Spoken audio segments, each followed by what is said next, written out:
නෝ පුබ්බංගමා ධම්ම. හැම එකකටම මූලික වෙන්නේ මොකක්ද? හිත. සූත්‍රයක් තියෙනවා අබේරාජ කුමාර සූත්‍රය කියලා. මේක හරි අපූර්වයි හොඳ. බුදුහාමුදුරුවෝ දානේ වළඳලා ඉවර වෙලා අබේරාජ දැන් ඔය වගේ ඉඳගෙන ඉන්න පොඩි එකා උකුලේ. ඔය නිගණ්ඨනාත පුත්ත කියලා ශාස්ත්‍රූවරයෙක් හිටියනේ. මිනිස්සයාගේ ගෝලයෙක් අබේරාජ.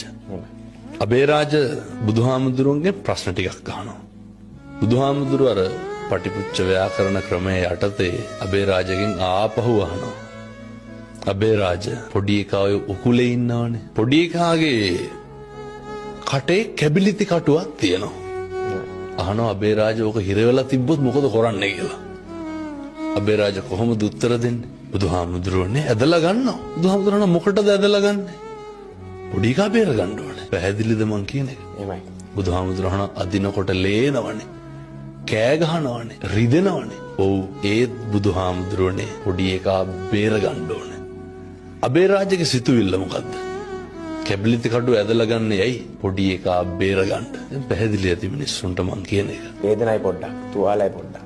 සිතුවිල්ල මරන්න නෙමෙයි බේර ගන්න.